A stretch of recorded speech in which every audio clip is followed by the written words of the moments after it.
Well, we are in the midst of a video series on deification, one of the most important concepts you could possibly imagine. In ancient church theology, the arc stretches not just from the fall to redemption, but from creation to deification. And so far, I've covered the first two letters in the acronym theosis, the Greek for deification. The T, which serves to remind us of Theotokos, the Holy Mother of God, and the H, the Holy Fathers, who were the expositors of what it means to be, as Peter put it, partakers of the divine nature. In this video, I want to focus on the E in the acronym theosis, which underscores the distinction between the essence and the energies of the Triune God. As St. Gregory put it, and let me read this for you from my book. He said the divine nature must be said to be at the same time both exclusive of and in some sense open to participation. We attain to participation in the divine nature, and yet at the same time it remains totally inaccessible. We need to affirm both at the same time and to preserve the antinomy as a criterion of right devotion.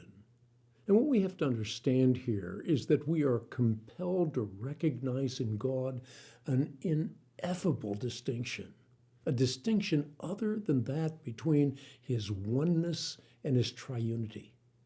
And that distinction is the distinction between the essence of God and the energies by which God goes forth from himself and by which he gives himself. Why is this so important? It's important because if we were able at any given moment to be united to the essence of God, to participate in the essence of God, even in the very least degree, we would not be what we are. We would be God by nature. Well, if that happened, God would no longer be Trinity. We would have as many hypostases as there are subjects participating in the essence of God. The point being that God is and always will be inaccessible to us in his essence. The energies of God are therefore God himself, but not according to his essence. So just as we make a distinction between the persons and the essence of the Triadic One, so too we rightly distinguish between his energies and in his essence. And in an attempt to make this comprehensible, the Holy Fathers, they illustrated the energies of God as rays of divinity penetrating the created realm, God being altogether existent in each ray of his divinity. In the prose of Habakkuk, God comes from Teman, and the Holy One from Mount Paran. In other words, God arises from the east. His radiance is like the sunlight. He has rays flashing from his hand. And these rays are not a mere abstraction. For we who experience deification actually participate in the life of God himself. And as such, the energies of God manifest in our lives are the divine life itself. And that's why the apostle of the Gentiles could say, it is no longer I who live, but Christ who lives within me. And this, I would argue, and do in my book, Truth Matters, Life Matters More, is the life that matters more. There's a vibrant image that St. Gregory gives, and I think this is, if you capture the image, is beautiful, because he likens the deified life to the vivid imagery of an earthen pot in a kiln. Let me read his illustration to you. It's in page 103 of my book under the the chapter titled Deification. But this is what he says. When a pot is in a kiln, it shares in the very life of the fire, taking on its hot and burning qualities, becoming capable of transferring that very energy to something else.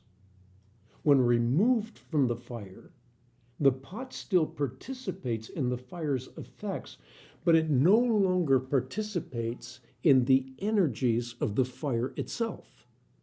The participation in the energies of the fire is the truer participation than the participation in the effects. Thus, here's the conclusion, thus while all creatures participate in the effects of their Creator, not all participate in God's very life.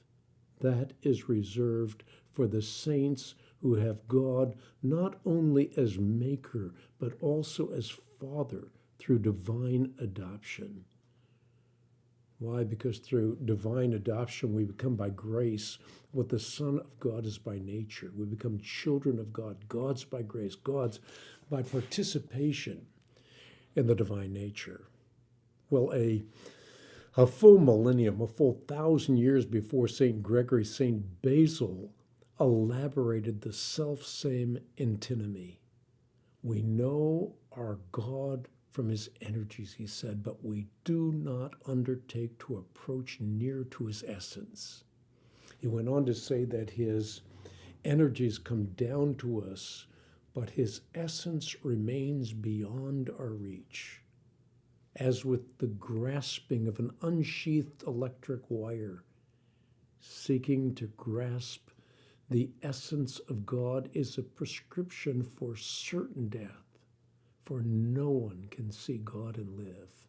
And yet that self-same wire covered and connected to a lamp is an energetic force by which we are empowered to experience illumination.